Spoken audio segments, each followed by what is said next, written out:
Hello, welcome to Find My Footwear. Today we're looking at a really exciting shoe that's really been transformed since the original version. It's the Hoka Cielo X1 2.0.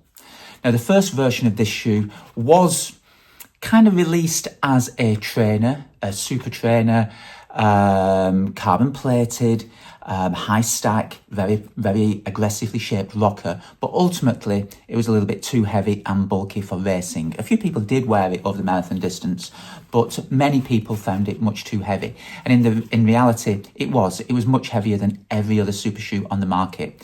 But the X1 2.0 changes all that. It's lost some weight. It's got a much more aggressive rocker to it. It's lighter, faster, softer, springier.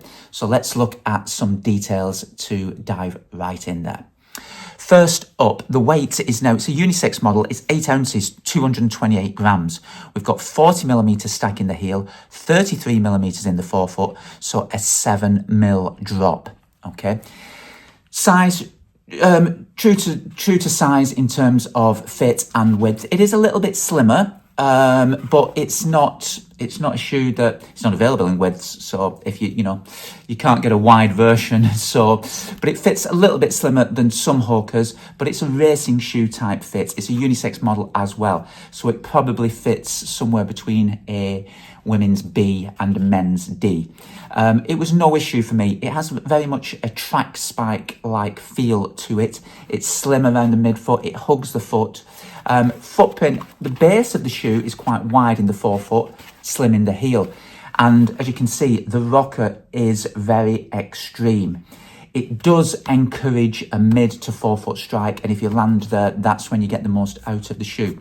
Twin layers of Pebax foam and the winged carbon plate, as you can see here.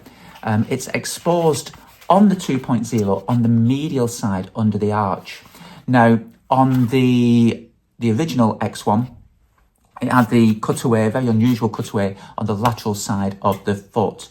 And if you thought the X1 was a little bit unstable, then unfortunately, that's the same case here.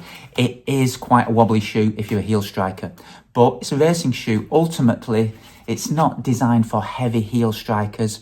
You should be landing more mid to forefoot, and if you do, that's when, like I say, you get the most feeling from the shoe. And when you do that, it's great. It's very propulsive.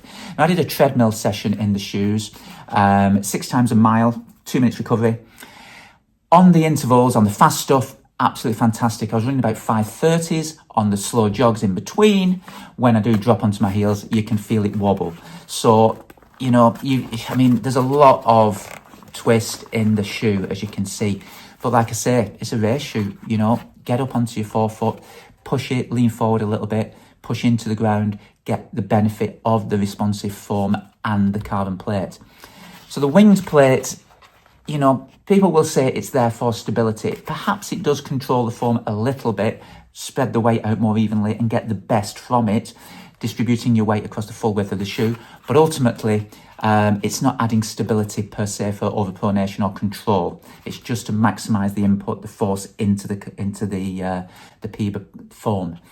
So yeah, single layer upper, as we've seen, it's kind of a translucent material, very thin tongue, just the tiniest bit of padding. I guess that's just from an extra layer there, but there's no foam as such in there. Very slim, neat padding around the ankle and Achilles. Achilles tab flares away. That's a nice touch. But there's no excess weight on this shoe. It's minimal, it's lightweight, it's fast. And if you go fast, you'll love it. It's the Hoka X1 2.0.